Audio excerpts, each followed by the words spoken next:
Então, dando sequência aos nossos estudos deste livro Fonte Viva, hoje nós estaremos falando sobre a lição 130 deste livro, que é o tema na esfera íntima. Na esfera íntima. É bastante importante porque vai falar realmente da nossa intimidade, como a gente disse antes. É muito importante nós entendermos que o eu, a consciência de si próprio, é aquilo que nós chamamos comumente de espírito, o espírito, o ser pensante, o ser que progride, que evolui. E sempre que nós tratamos desses assuntos, nós sempre nos baseamos nas lições do Espírito Emmanuel, através da psicografia de Chico Xavier, né? E todos nós estamos já familiarizados com as lições do Espírito Emmanuel, que ele trabalha todas as suas lições em cima do Novo Testamento, né? Os Evangelhos, as cartas de Paulo, né? Os Atos dos Apóstolos. E nesta lição presente aqui, ele tirou uma citação, um versículo da carta de Pedro, 1 Pedro 4:10. E esse versículo nos diz o seguinte: cada um administre aos outros o dom que o recebeu, como bons dispensadores da multiforme graça de Deus. Esse é o versículo que Emmanuel tirou para fazer o seu comentário. Então, como está dito aqui, é muito importante sim, porque nós, todos espíritos reencarnados, nós vivemos em sociedade, não é? A sociedade é uma lei natural, tanto que faz parte das leis naturais. Nos estudos que fazemos no Livro dos Espíritos, na terceira parte de O Livro dos Espíritos, trata das leis morais. Uma delas é essa lei de sociedade. E como nós todos evoluímos em sociedade, não é? Nós, desde a nossa sociedade primeira, que é o grupo familiar, onde nós espíritos nos reunimos para compartilharmos experiências, para desenvolvermos, acima de tudo, a lei do amor, a lei da tolerância, do perdão, do compartilhamento de experiências, para que possamos somar esforços e construirmos a nossa caminhada evolutiva, não é? Então a lei de sociedade é muito importante. Tudo aquilo que nós aprendemos, nós compartilhamos. Então essa citação aqui, também nós temos que analisá-la da seguinte maneira. Existe um ensinamento cristão, que são os ensinamentos das igrejas tradicionais, que todos nós conhecemos, e nós sabemos que todas as igrejas cristãs, elas não compartilham do nosso pensamento, da nossa convicção, que é a reencarnação. Todas as igrejas cristãs, nenhuma delas prega a reencarnação. Então, para as igrejas cristãs, nós todos aqui somos cidadãos deste momento, deste corpo. Nós não temos um passado. E o futuro fica a cargo da interpretação de cada religião, não é? Existem certas diferenças, certas nuances, mas de uma certa forma se diz que nós iremos para algum lugar, receberemos um julgamento futuro após a vida deste corpo físico. Isso é básico nas religiões cristãs. Isso é um dogma, aliás, das religiões cristãs. Mas no Espiritismo existe um fundamento. Dentre todos os fundamentos que o Espiritismo nos ensina, um dos fundamentos é a reencarnação. E esse fundamento é importantíssimo.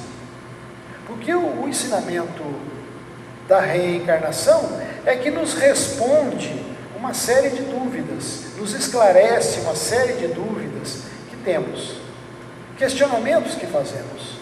Então, se nós lermos no pé da letra, vamos dizer assim, como aqui está nessa carta de Pedro, Vamos reler do jeito que está ali.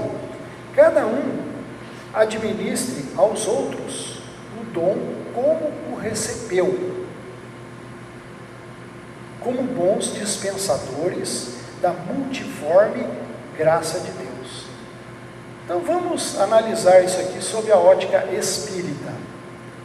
Isso aqui está muito relacionado com a parábola dos talentos, que nós já repetimos aqui muitas vezes, vocês devem conhecer. A parábola dos talentos diz que Deus deu 5 talentos para um, né? Deu 2 talentos para outro, deu 1 talento para outro. Deus deu. Bom, na interpretação e no entendimento espírita, o que Deus deu?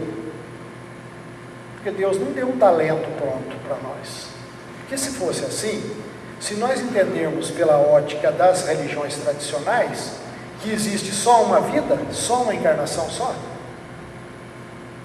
forçosamente nós teríamos de admitir que Deus fez escolhas, que Deus privilegiou alguns em detrimento de outros.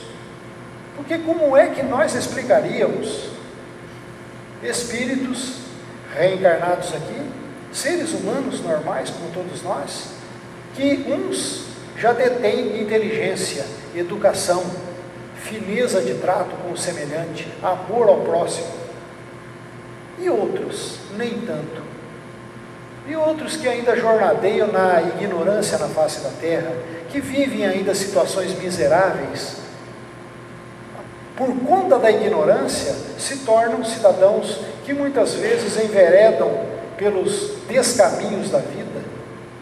Ora, se nós não temos passado, se nós fomos criados agora, então como é que nós vamos entender isso aqui? Né? Os dons que Deus deu.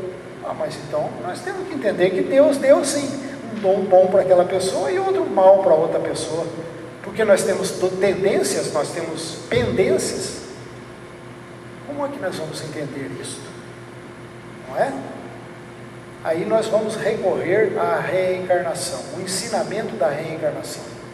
Aí nós vamos entender o porquê das diferenças das coisas.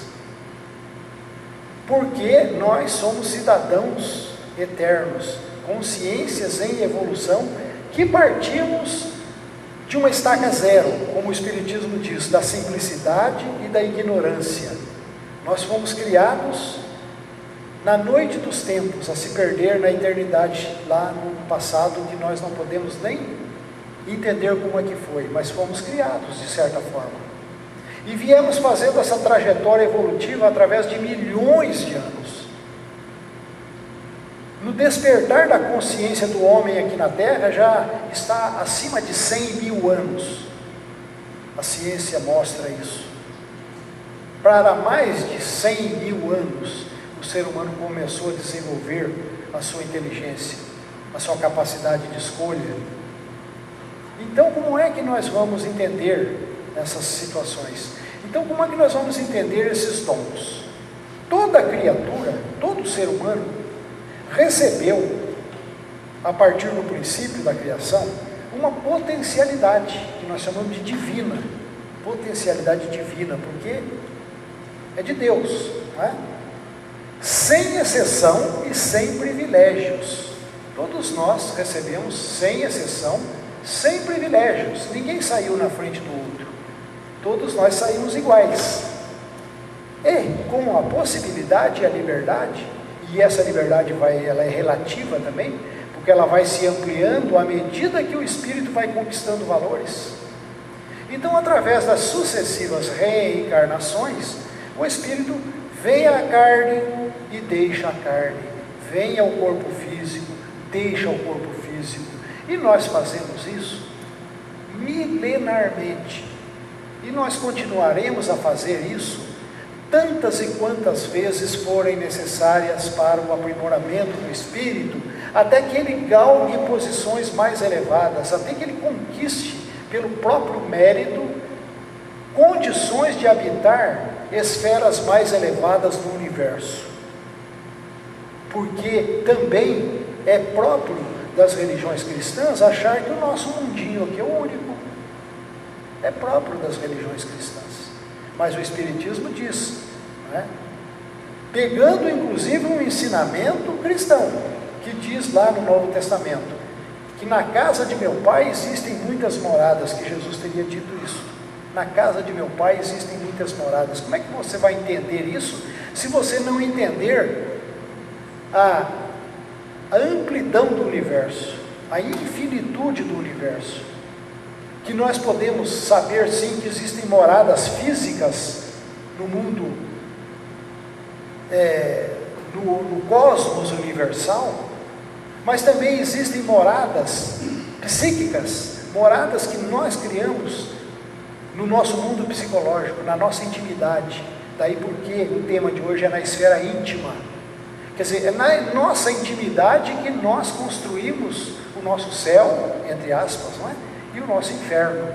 Nós construímos, de acordo com as nossas vivências, com as nossas conquistas. Então, toda criatura recebeu potencialidade divina, sem exceção e sem privilégios, para ser desenvolvida através do esforço pessoal. Olha a intimidade nossa, o esforço pessoal, na construção de um mundo melhor. E receber o quê? Diz Emmanuel, o salário da elevação. O que nós vamos receber? O prêmio nosso é a conquista da nossa própria elevação. Mas é um esforço pessoal, não é? É um esforço pessoal. Não vai cair de graça. Então, se nós lermos certas passagens no pé da letra, a gente vai achar que Deus é parcial, que Deus torceu mais para um lado e distorceu para o outro.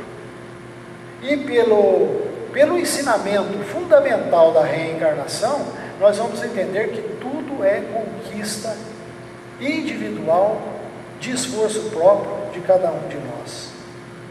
Então a vida, e nós temos que, quando nós falamos em vida, nós também temos que entender a vida com um V pequeno, um V minúsculo, e uma vida, um V maiúsculo, da forma como no Livro dos Espíritos se refere ao Espírito, né? O Espírito com letra minúscula lá se diz respeito ao princípio inteligente que está em evolução. Mas quando ele fala em Espírito com letra maiúscula, ele já se refere à consciência individualizada que somos todos nós, ao Espírito.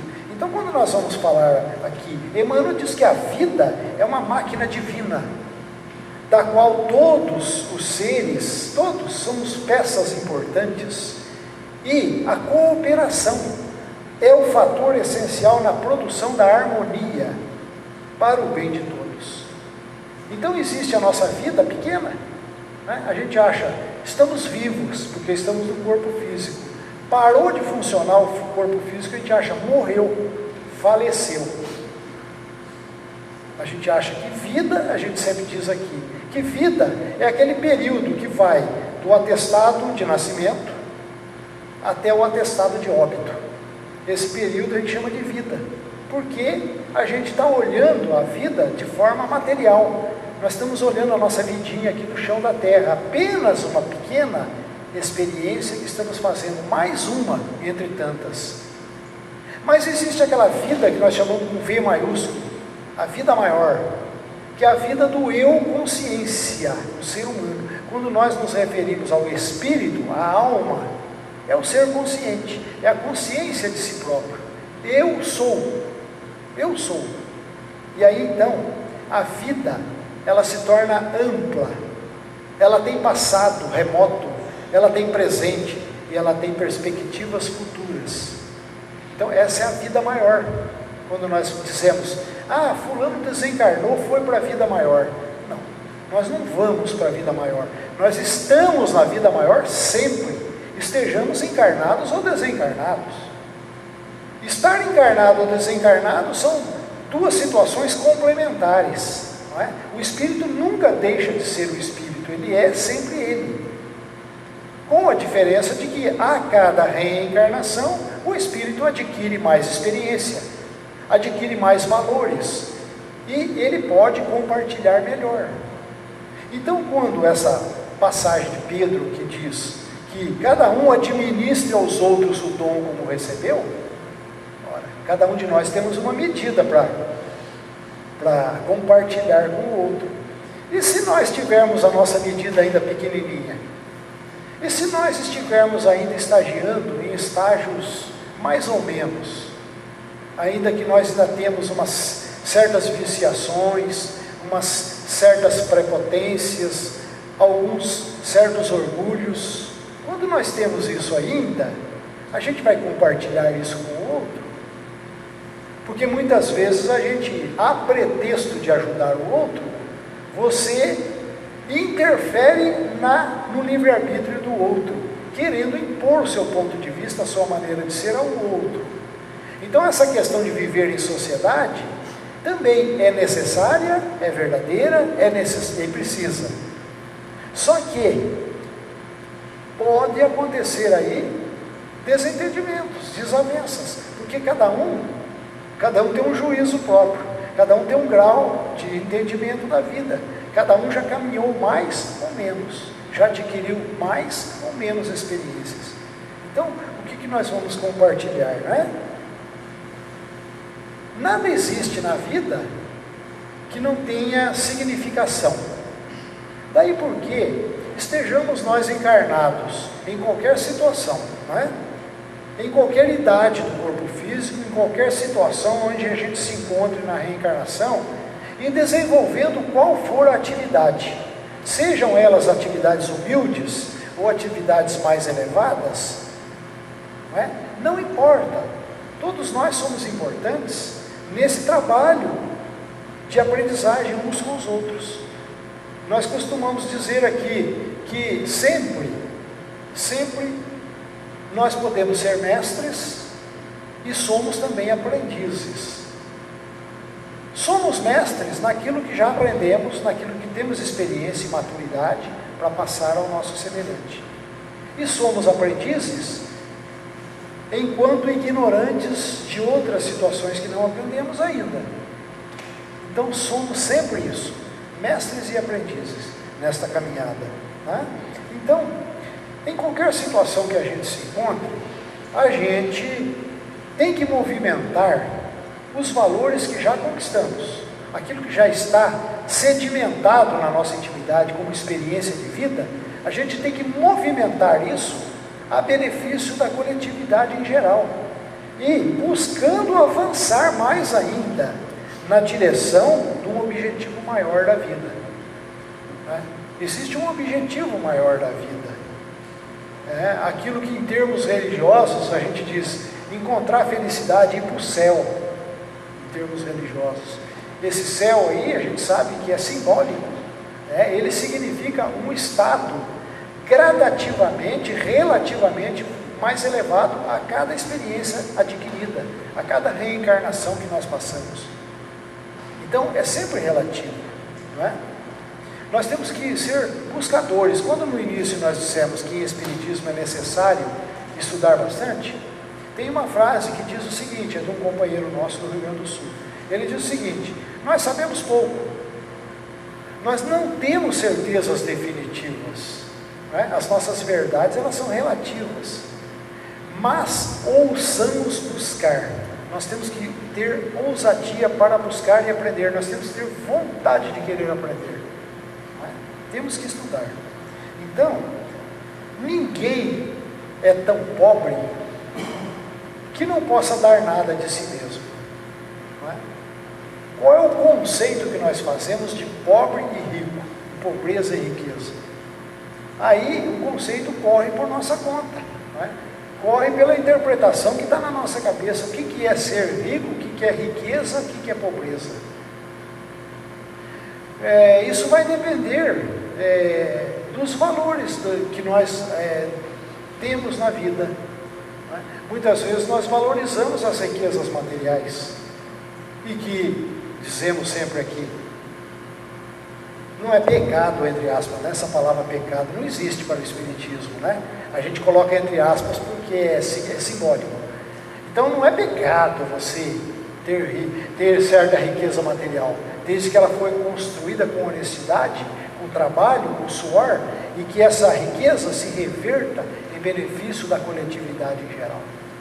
Porque se a gente levar no pé da letra o ensinamento de Jesus, que diz que que é mais fácil um camelo passar pelo fundo de uma agulha do que um rico entrar no reino dos céus, isso aí, ninguém pode levar isso ao pé da letra, não é? A gente tem que, isso tudo é simbologia, não é? São mitos que nos trazem ensinamentos. O que quer dizer isso? Enquanto nós não temos ainda um certo desenvolvimento de espiritualidade, consciência de espiritualidade, nós nos atemos e ficamos presos à materialidade. Nós vivemos uma vida totalmente voltada para as coisas materiais, do aqui e agora, as coisas do imediatismo terrestre. Quando então estamos nessa situação, nós valorizamos sim as riquezas terrestres, as riquezas materiais, não é? Mas elas são importantes, como nós dissemos. Se você souber gerenciar e fazer essa riqueza material se multiplicar em bem para a sociedade, é importante, porque esse espírito está desenvolvendo a sua inteligência, ele está trabalhando pelo bem geral. Então também é importante a riqueza terrestre, também é. Mas o que é mais importante? Outra lição de Jesus, né? Não amontoeis tesouros na terra, porque os ladrões roubam, as traças corroem, mas amontoai tesouros no céu, onde ninguém rouba. Outra simbologia, porque amontoar tesouros no céu significa nós conquistarmos valores do amor, do altruísmo, do companheirismo, não é?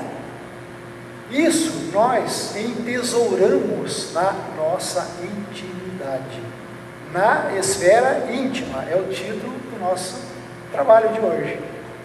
Então os tesouros nós armazenamos no nosso foro íntimo, ali nós jamais perderemos. Tudo que o Espírito conquista, ele jamais perde, jamais perde. O que nós temos que perder se trabalhar para perder? Os nossos desvios, os nossos erros, frutos da nossa ignorância, da nossa inexperiência.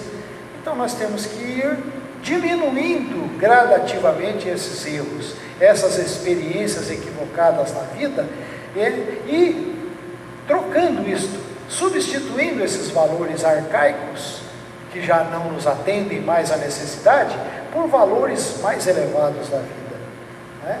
Então, ninguém é tão pobre que não possa dar de si. Aí, Emmanuel cita aqui, o próprio paralítico, atado ao catre da enfermidade, pode fornecer aos outros o exemplo de paciência e de calma. Aliás, paciência foi a nossa última reflexão de segunda-feira retrasada. Em forma de paz e perseverança. Quando eu li isso aqui, adivinha de quem que eu me lembrei, não é? Do gigante deitado, né? Que esteve aqui conosco, que o Edmilson fez uma palestra sobre ele, né? Jerônimo Mendonça. O próprio paralítico atado ao catre, ele dava lição para nós de alegria, de otimismo, atado a um catre de dor. Então, quantas pessoas não têm possibilidades materiais, mas têm exemplo, têm uma boa palavra, têm um companheirismo, né? Têm uma disposição de ajudar, de servir, não é? Então, não esqueça o trabalho que nos compete, não é? A esfera íntima nossa. Não esqueçamos, todos nós, o trabalho que nos compete realizar. E foge a preocupação de interferir na tarefa do próximo, a pretexto de ajudar. Agora você volta lá na citação de Pedro, ele está dizendo que é para você, né, compartilhar os dons que você recebeu com o outro. Aí entra uma arte, né? Nós temos que ter a arte, a sabedoria, para transitar isso daí. Como é que nós vamos compartilhar sem interferir, sem impor? Isso nós temos que adquirir essa sabedoria, porque Porque às vezes você quer compartilhar, você quer ajudar, mas ao mesmo tempo o outro pode interpretar que você está interferindo. E isso nós estudamos e aprendemos com o Espiritismo, que você não pode interferir no livre-arbítrio do outro. Inclusive quando a gente, no nosso petitório, através das preces, que a gente pede isso, pede aquilo, o Espírito me ajuda nisso, me ajuda naquilo. Ora, a espiritualidade é solidária conosco, sim. Os espíritos afins, aqueles que têm a mesma sintonia, aqueles que pensam mais ou menos da mesma maneira, são solidários. Só que essa solidariedade, ela não pode ultrapassar o limite onde ele passa a interferir na liberdade do outro. Isso acontece principalmente nos nossos lares, com os cônjuges e filhos, no nosso ambiente de trabalho, não é? Às vezes nas religiões, às vezes a gente extrapola, a gente avança o limite para querer impor o nosso ponto de vista ao outro. Aí a gente deixa de colaborar e passa a interferir, não é? E às vezes isso é causa de desarmonias e desavenças, né? Então, cumpre o próprio dever e age a benefício do bem. Então, como que nós temos que fazer? Dar o nosso exemplo, de cumprir em primeiro lugar a nossa obrigação pessoal. Que cumprindo a nossa obrigação pessoal, nós estaremos dando o nosso exemplo, mostrando para o outro aquilo que nós somos na nossa intimidade. Estamos dando notícia para o outro o que eu penso, o que eu sou. Se o outro achar que é bom a sua maneira de ser, o outro poderá aprender com você. Mas se o outro não gostar da tua maneira de ser, nós não podemos interferir.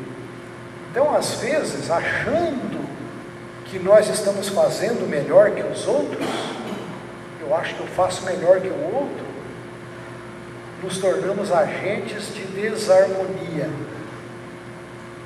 E aí, então, é muito comum, né?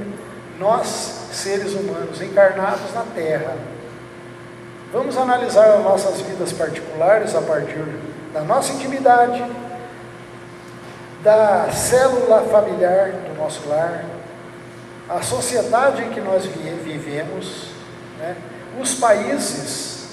Vamos ver quantas desavenças, quantas desarmonias existem, desde o micro até o macro. Quantas desavenças existem no nosso planeta Terra? Porque nós, cada cabeça uma sentença, cada um tem uma cultura, cada um tem um grau evolutivo, cada um pensa de uma maneira, não é? Então, às vezes a gente se torna agente da desarmonia. E a gente sempre repete aqui, nós temos a responsabilidade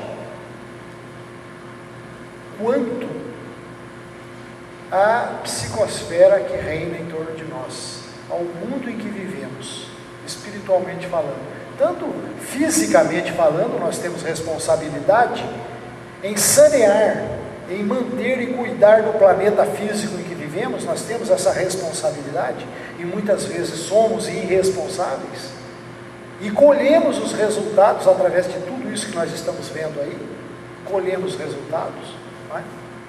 Mas também da chamada psicosfera, quer dizer, o mundo psíquico que nos envolve. Nós, pelos nossos pensamentos, que se irradiam no cosmos, os nossos pensamentos, os nossos sentimentos mais íntimos, e as nossas atitudes, então nós também podemos poluir a psicosfera, ou podemos sanear a psicosfera. Cabe a cada um de nós, é responsabilidade nossa. Então, as horas e o tempo que nós estamos reencarnados, cada um tem um tempo de reencarnação, não é? Muitos saem da reencarnação antecipadamente porque não cuidaram dos seus corpos físicos, não zelaram pelos seus corpos físicos, malbarataram a possibilidade da reencarnação.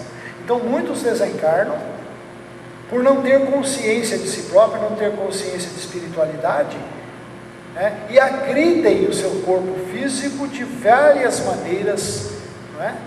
E acabam desencarnando, quando poderiam ter aproveitado muito mais a reencarnação, não é? Agora, as horas, diz Emmanuel, as horas são as mesmas para todos, né? Todos nós dispomos de 24 horas no dia, são as mesmas para todos. Agora, cada um de nós, e cabe isso a cada um de nós, a responsabilidade, por valorizar ou desvalorizar essas horas. Ou desprezamos, ou valorizamos, ou desprezamos. Nós somos os artífices, os arquitetos da nossa vida. Nós somos os responsáveis pelo aceleramento do nosso processo evolutivo ou pelo retardamento, pelo atraso, quando nós nos tornamos espíritos preguiçosos, indolentes, que não queremos nada com a vida. Queremos viver, como o Roberto coloca no seu livro, viver no dolce far niente, quer dizer, o doce fazer nada, né? Eu quero que o mundo acabe num barranco para me morrer encostado. Então tem muita gente reencarnada no planeta que não quer nada com nada. Eu falo, eu quero mesmo é viver a vida. Mas o que é viver a vida, né? Porque eles não têm consciência do que seja vida espiritual, vida contínua, não têm consciência. Estão dormindo em consciência. A esse respeito tem uma passagem evangélica que diz: acorda tu que dormes. Ou, em outra passagem, ide e ressuscitai os mortos, né? Ninguém vai ressuscitar cadáver nenhum, porque isso contraria a lei da natureza, e nem Jesus ressuscitou Lázaro nenhum. Isso é mito, isso não existe. Acorda tu que dormes, ressuscitai os mortos, é uma simbologia para nós ajudarmos as consciências dormentes, que não têm consciência de espiritualidade ainda, ajudarmos o povo a raciocinar, a pensar, e o Espiritismo veio para isso. O Espiritismo veio para nos ensinar a raciocinarmos com as nossas próprias cabeças, para nos dar autonomia como espíritos, para nos trazer uma carta de alforria, para a gente deixar a dependência religiosa, porque a religião foi importante sim, continua sendo importante para muita gente, só que ela é limitadora de consciências. Ela pode ser consoladora até um determinado ponto. A partir de um determinado ponto, ela passa a ser a castradora, ou seja, ela passa a ser limitadora das consciências, porque não deixa você pensar livremente, não deixa você fazer as escolhas livres. Então é isso que a diferença, né, do paradigma espírita e do paradigma cristão. O paradigma cristão diz que você é um cidadão de agora e vai morrer e vai esperar o julgamento. Foi bonzinho? Vai para o céu. Foi malzinho? Vai para o inferno. E isso não existe, isso é tudo mito. É tudo criação da própria cabeça do homem, da ignorância do homem. Então, nós não temos que ser bonzinho para agradar a Deus, não. Nós temos que ser bonzinho para agradar a nossa intimidade, a nossa consciência de si próprio, porque onde é que está escrita a lei de Deus?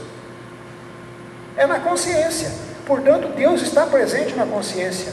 Nós somos deuses, disse Jesus. Vós sois deuses. Brilha a vossa luz, vós sois luzes. Por que Jesus disse isso? Ele disse isso à toa? E as pessoas ficam como subservientes, esperando que tudo caia do céu de graça. Como aqui, nessa passagem. Deus deu um talento para você, deu um talento para o outro, aleatoriamente. Não é assim. Os talentos que nós trazemos para a reencarnação foram conquistas pessoais, de esforço próprio de cada um de nós, assim como as nossas desarmonias ainda, as nossas imperfeições que ainda não conseguimos tomar. Diz o Espiritismo: reconhece-se o verdadeiro espírita pela sua transformação moral, pelos esforços que faz para tomar as suas más inclinações. Nós trazemos más inclinações do passado. Nós trazemos pendências do passado, situações mal resolvidas no passado, e que não é pecado coisa nenhuma, são experiências equivocadas, simplesmente, e nós temos a oportunidade na reencarnação de recomeçar, de refazer, reciclar, sempre. Assim como reciclamos, né? Tudo na natureza se recicla, nós como espíritos temos que reciclar as nossas mentes. Todo dia é dia de semear e dia de colher. Estamos colhendo hoje o que nós somos hoje, aquilo que já plantamos no passado. Mas qual será o nosso amanhã? O nosso amanhã depende do que estamos projetando hoje, do que estamos plantando hoje. Então, ontem, hoje e amanhã são 3 fases de um caminho único. O caminho é único, o caminho do Espírito é único. Agora, tem o nosso ontem da reencarnação atual, quando nós éramos jovens, não é? E tem o ontem das reencarnações pretéritas, das nossas experiências milenares. Mas tem o hoje. O que nós estamos fazendo hoje? E o que nós queremos colher amanhã? Vamos plantar hoje o que a gente quer comer amanhã, não é? Vamos colher então. Estejamos atentos então, para a gente encerrar, estejamos atentos para a nossa responsabilidade pessoal, que é a esfera íntima. É acordarmos a consciência para a realidade da vida, que nós somos eternos, vamos continuar, não é? E que se queremos melhorar, temos que ser buscadores, temos que perseverar, buscar, e para isso também é necessário paciência, não é? Paciência, porque nós não vamos dar saltos qualitativos da noite para o dia, não é? Nós vamos trabalhar vagarosamente e gradativamente, não é? Muita paz a todos.